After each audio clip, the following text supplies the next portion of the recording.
اللہ کی وہ ذات ہے جو تمہارے گناہوں کو نہیں دیکھتا، تمہارے کردار کو دیکھتا ہے، تمہارے نیت کو دیکھتا ہے، تمہارے دل کو دیکھتا ہے، تمہارے اخلاق کو دیکھتا ہے۔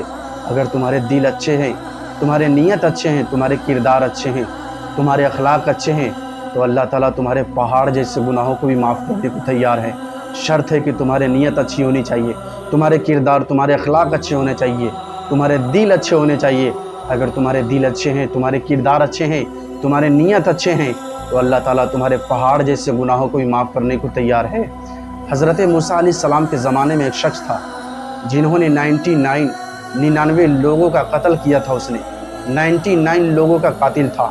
ایک مرتبہ اس کے دل میں خیال پیدا ہوا کہ میں 99 لوگوں کا قاتل ہوں، 99 لوگوں کو میں نے قتل کیا ہے، کیا میری بخشش ہو سکتی کہ نہیں ہو سکتی ہے؟ اس کے دل میں توبہ کا خیال آیا اور وہ اپنے گھر سے ایک دن نکل پڑا راستے میں۔ تو راستے میں ایک مولوی صاحب سے ملاقات ہوئی جس کے پاس تو علم تھا، لیکن علم کے ساتھ اس کے پاس عمل نہیں تھا۔ دیکھیں اللہ تعالیٰ جب بھی کسی کو علم دے تو علم کے ساتھ ساتھ عمل دے، علم کا فیضان بھی دے، ورنہ علم تو شیطان کے پاس بھی تھا، جو شیطان آج تک ناکام ہے اور قیامت تک ناکام رہے گا، کامیاب کبھی نہیں رہے گا۔ وہ مولوی سے اس نے سوال کیا کہ مولوی صاحب، میں 99 لوگوں کا قاتل ہوں، کیا میری بخشش ہو سکتی کہ نہیں ہو سکتی ہے؟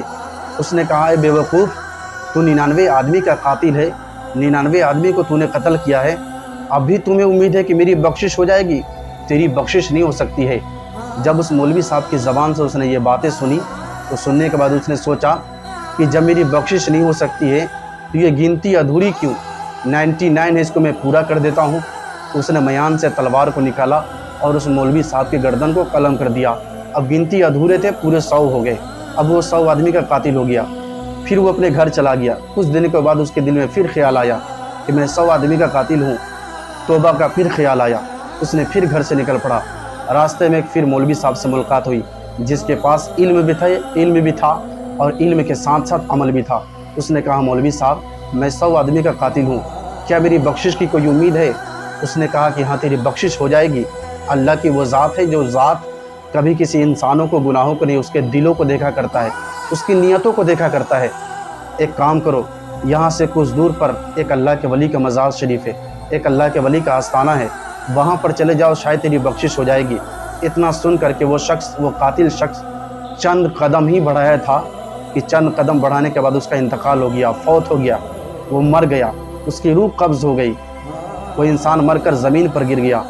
اتنے میں تھوڑی دیر کے بعد جنت کے فرشتے بھی آ گئے اور جہنم کے فرشتے بھی آ گئے، اور دونوں فرشتوں نے کہا، جنت کے فرشتے کہنے لگے اسے میں لے کر جاؤں گا، جہنم کے فرشتے کہنے لگے اسے میں لے کر جاؤں گا۔ جنت کے فرشتوں نے کہا کہ اسے میں لے کر جاؤں گا، اور جہنم کے فرشتوں نے کہنے لگا اسے میں لے کر جاؤں گا کیونکہ یہ 100 آدمی کا قاتل ہے۔ جنت کے فرشتوں نے کہا کہ اسے میں لے کر جاؤں گا، یہ 100 آدمی کا قاتل ضرور ہے، لیکن یہ توبہ کے واسطے اللہ کے ولی کی بارگاہ میں جا رہا تھا، اس لیے میں لے کر جاؤں گا۔ جب فرشتے اپنے آپس میں جھرمٹ کرنے لگے، تکرار کرنے لگے، اللہ نے کہا کہ اے میرے فرشتوں، لڑ کیوں رہے ہو؟ فرشتوں نے کہا، جہنم کے فرشتوں نے کہا کہ مولا تعالیٰ، یہ 100 آدمی کا قاتل ہے، اسے میں اپنے جہنم میں لے کر جانا چاہتا ہوں۔ تو جنت کے فرشتوں نے کہا کہ مولا تعالیٰ، یہ 100 آدمی کا قاتل ضرور ہے، لیکن تیرے دوست، تیرے محبوب ولی کی بارگاہ میں توبہ کے واسطے جا رہا تھا، اس لیے اسے میں جنت میں لے کر جانا چاہتا ہوں۔ جب فرشتے لڑنے لگے، آپس میں جھرمٹ ہونے لگے، اللہ تعالیٰ نے فرمایا کہ میرے فرشتوں، اس کے لاش سے اس کے اللہ کے ولی کا مزار کا زمین ناپو اور اس کے گھر کا زمین ناپو۔ اگر اس کا گھر قریب ہے تو یہ جنتی، اگر اس کا گھر قریب ہے تو اسے جہنم میں لے کر جانا، اور اس کے لاش سے اگر مزار شریف، اللہ کے ولی کا مزار، میرے دوست کا مزار، میرے محبوب ولی کا مزار اگر قریب ہے تو اسے جنت میں لے کر چلے جانا۔ جب ناپنا شروع کیے تو اصل میں ہوا کیا، اللہ کے ولی کا مزار دور تھے اور اس کا گھر قریب تھا۔ اللہ کے ولی کا مزار دور تھا اور اس کا گھر قریب تھا۔ اللہ تعالیٰ نے زمین کو حکم دیا کہ زمین، تجھے پتہ نہیں کہ یہ میرے محبوب ولی کی بارگاہ میں توبہ کے واسطے جا رہا تھا، تو سمٹ جا، میرے دوست کا آستانہ، میرے ولی کا آستانہ اس لاش سے قریب کر دے۔ اتنا زمین حکم سننے کے بعد زمین سمٹ گئی۔ سمٹنے کے بعد اللہ کے ولی کا آستانہ، اللہ کے ولی کا مزار شریف قریب ہو گیا۔ جب فرشتوں نے ناپ کر کے اللہ کی بارگاہ میں آیا تو فرشتوں نے، جنت کے فرشتوں نے کہنے لگا، مولا، اللہ کے ولی کا مزار تیرے دوست کا، تیرے محبوب ولی کا، تیرے محبوب بندہ کا مزار اس لاش سے قریب ہے، مولا کیا کرے؟ اللہ تعالیٰ نے کہا کہ میرا فیصلہ تھا، اس کے لاش سے اگر میرے محبوب ولی کا مزار قریب ہوگا تو یہ جنتی ہوگا، فرشتوں منہ کیا دیکھتے ہو، اسے اٹھاؤ اور جنت میں لے کر چلے جاؤ۔ تو اللہ کی رحمت سے کبھی نا امید نہیں ہونا، کیونکہ اللہ تعالیٰ کسی بندے کا گناہ نہیں بلکہ اپنے بندوں کا نیت دیکھا کرتا ہے۔